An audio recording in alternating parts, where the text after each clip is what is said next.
আজ আমি আপনাদের নিয়ে যাব ঝাড়খণ্ডের দ্বিতীয় বৃহত্তম মহাদেবের মন্দির শিবগাতি ধামে, যেটি গজেশ্বরনাথ ধাম নামেও পরিচিত। মন্দিরটি রাজমহল পাহাড়ের প্রাকৃতিক গুহার মধ্যে অবস্থিত।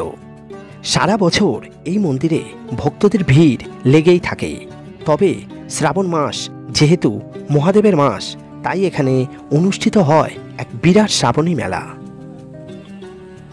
ঝাড়খণ্ডের অন্যতম রাজমহল পাহাড়ের উপরে অবস্থিত এই মন্দির ঝাড়খণ্ডের সাহেবগঞ্জ স্টেশন থেকে মাত্র 59 কিলোমিটার দূরে ও বারহাওড়া স্টেশন থেকে মাত্র 27 কিলোমিটার দূরে অবস্থিত এই মন্দিরটি। কলকাতা থেকে মাত্র 6 থেকে 7 ঘন্টায় পৌঁছে যেতে পারবেন এই প্রাচীন গুহা মন্দিরে। চলুন তাহলে ভিডিওটা শুরু করা যাক। আমি এখন এসে পড়েছি হাওড়া স্টেশনে। হাওড়া স্টেশনে 6 নম্বর প্ল্যাটফর্মে দিয়ে দিয়েছে হাওড়া গয়া এক্সপ্রেস। তো চলুন তাহলে যাওয়া যাক 6 নম্বর প্ল্যাটফর্মে। আমি আজ যাত্রা করব 13:023 হাওড়া গয়া এক্সপ্রেসে। ট্রেনটি রাত 8টায় হাওড়া স্টেশন থেকে ছেড়ে সেই রাত্রেই 2:26 গিয়ে পৌঁছয় সাহেবগঞ্জ স্টেশনে। হাওড়া থেকে সাহেবগঞ্জ স্টেশনের দূরত্ব 351 কিলোমিটার। এই 351 কিলোমিটার জার্নি করতে ট্রেনটি সময় নেয় 6 ঘন্টা 26 মিনিট। এছাড়াও হাওড়া থেকে সাহেবগঞ্জ স্টেশন পৌঁছানোর আরও বেশ কয়েকটি ট্রেন আছে, যার মধ্যে 13:031 Howrah Jaynagar express, 13:427 Sahebganj intercity express, 13:071 Howrah Jamalpur express অন্যতম।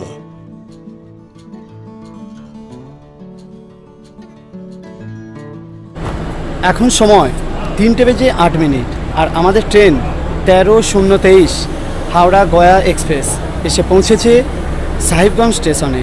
এখানে ট্রেনটা এসে পৌঁছানোর সময় ছিল 2:26, কিন্তু ট্রেনটি 42 মিনিট লেটে এসে পৌঁছেছে এই সাহেবগঞ্জ স্টেশনে।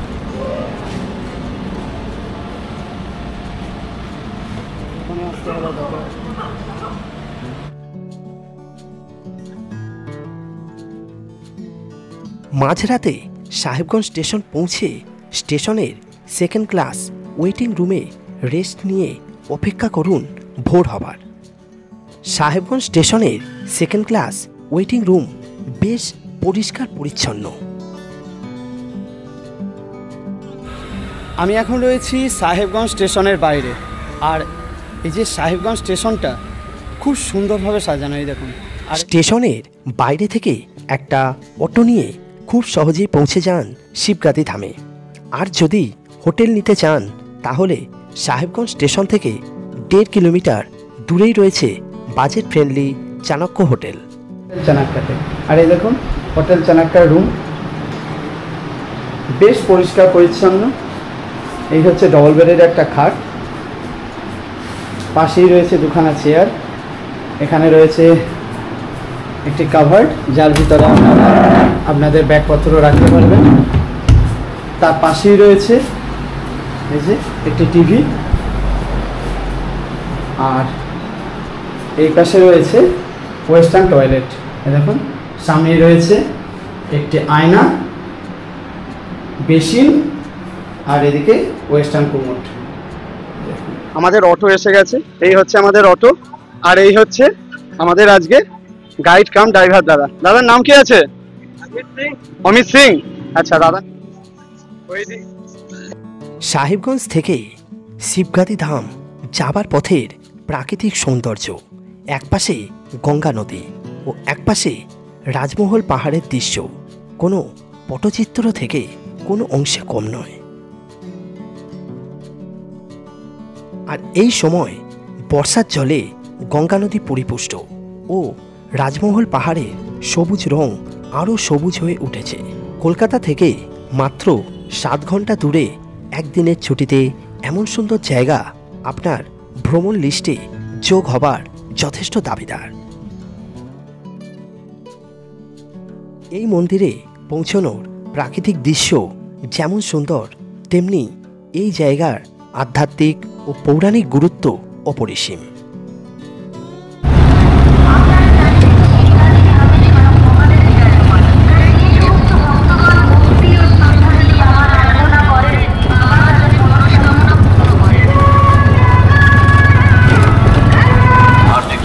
আমরা এখন এসে পড়েছি শিবগাদি ধামে। যাবার রাস্তার প্রথমেই এই যে দেখতে পাওয়া যাচ্ছে নানান পুজোর সামগ্রীর দোকান।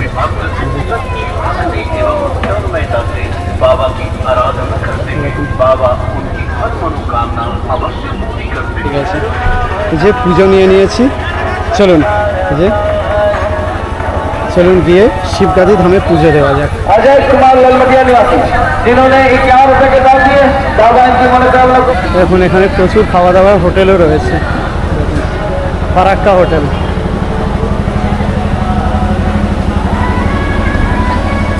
খাওয়া দাওয়ার জন্য কিন্তু প্রচুর এখানে হোটেল রয়েছে এবং বড় বড় হোটেলও রয়েছে।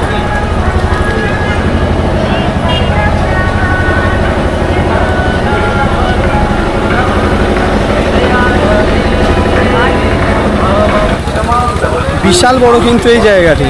শিবগাদি ধাম কিন্তু বেশ জনপ্রিয় একটি জায়গা। এই শ্রাবণ মাসে এখানে বিরাট বড় একটা মেলাও হচ্ছে।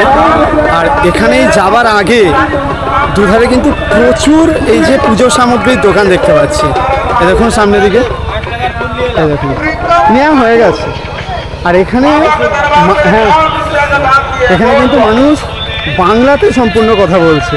এই শিবগাদি ধামে যে অ্যানাউন্সমেন্ট হচ্ছে এবং এখানে যে দোকানে যে লোকজন আছে যারা দোকান দিয়েছে তারা কিন্তু সকলেই বাংলাতেই কিন্তু কথা বলছে। তো বিশাল বড় এলাকা জুড়ে চলছে এই মেলাটি।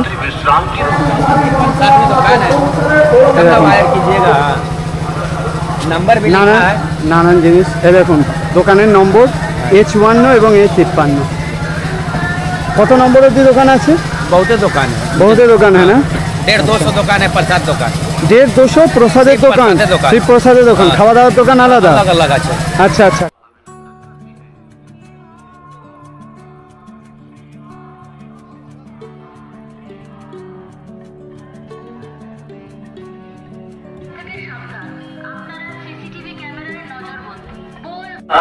এই যে আমরা এখন এসে পড়েছি শিবগাদি ধামে।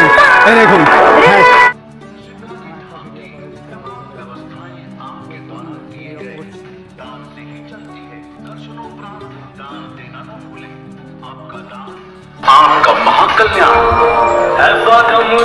খুব সুন্দরভাবে সিঁড়িগুলো একটা রং করা রয়েছে, দারুণ সুন্দর জায়গা।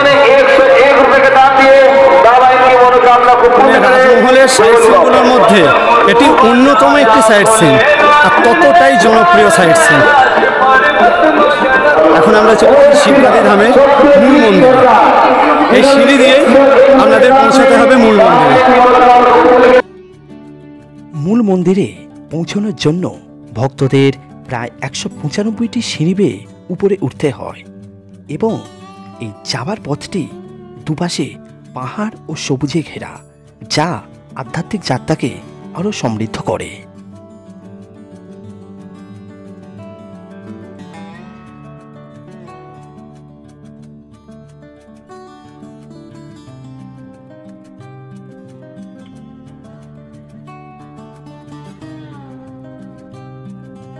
মন্দিরটি একটি গুহার ভিতর অবস্থিত এবং এই পাহাড়ের উপর থেকে অবিরত জলের ধারা পড়েই চলেছে।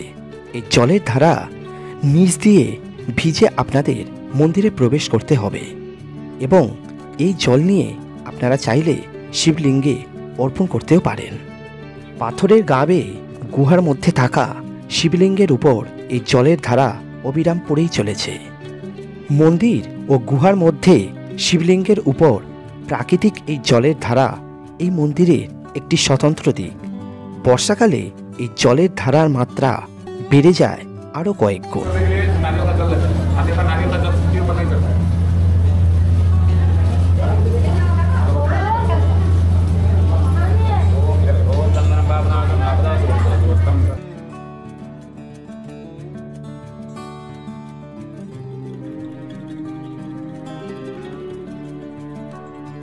কথিত আছে এই মন্দিরের শিবলিঙ্গটি ভগবান শিবের ভক্ত রাক্ষসরাজ মহিষাসুরের পুত্র গজাসুর দ্বারা প্রতিষ্ঠিত। পিতার মৃত্যুর প্রতিশোধ নিতে তিনি কঠোর তপস্যা করে প্রজাপতি ব্রহ্মার কাছ থেকে বর লাভ করেন। বর লাভের পর গজাসুর অহংকারী হয়ে ওঠেন এবং অত্যাচার শুরু করেন। তিনি স্বর্গ, মর্ত্য, পাতাল এই 3 স্থানে ত্রাস সৃষ্টি করেন।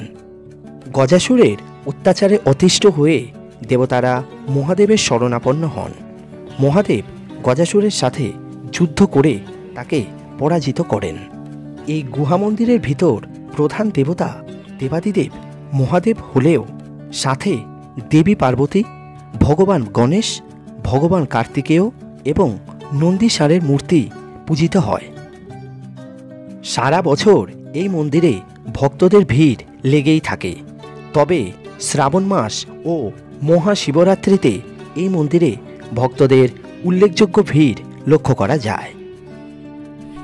শিবগাদি ধামের মূল মন্দিরের উপরেও রয়েছে আরও একটি মন্দির, তো আমরা এখন সেখানেই যাচ্ছি। এই সিঁড়ি দিয়েও পরে উঠতে হবে।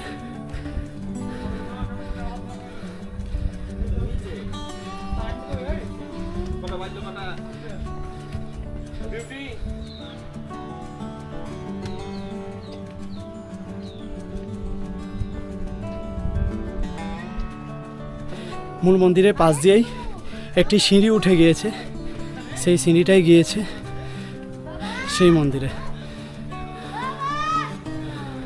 চলুন, এই যে এই সিঁড়ি দিয়েই যেতে হবে।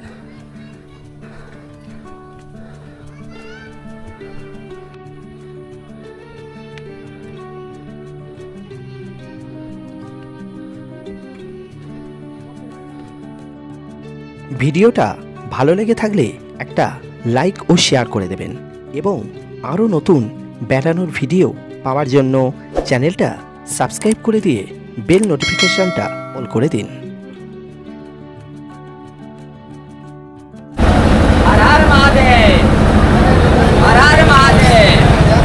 দেখুন, এখানে প্রচুর হোটেল রয়েছে, ঠিক আছে, প্রচুর খাবারের হোটেল রয়েছে। তো সেখানেই আমরা এখন চলে এসেছি, এই ধরনের একটি বড় হোটেলে। দেখুন, এখানেই নিয়ে নেব দুপুরের খাবার।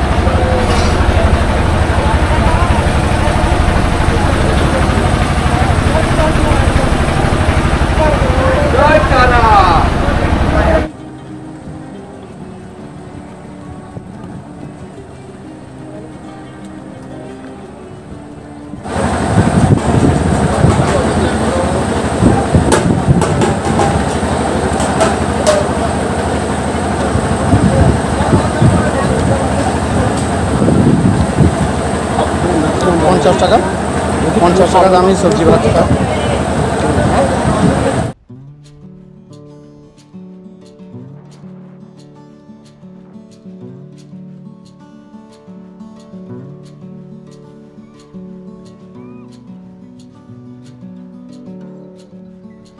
শিবগাদি ধাম দেখে আমি এখন এসে পৌঁছেছি শিবগাদি ধামের ঠিক পাশেই থাকা এই ব্যারেজে। মোট 8টি লক গেট রয়েছে। এই যে লক গেটগুলো, ওই দিক থেকে জল আসছে আর জল চলে যাচ্ছে ওই দিকে। ওই দেখুন, দারুণ। আপনারা শিবগাদি ধাম এসে অবশ্যই এই জায়গাটা ভিজিট করবেন, দারুণ সুন্দর লাগবে। জায়গাটা একবার দেখুন, অসাধারণ সুন্দর জায়গা।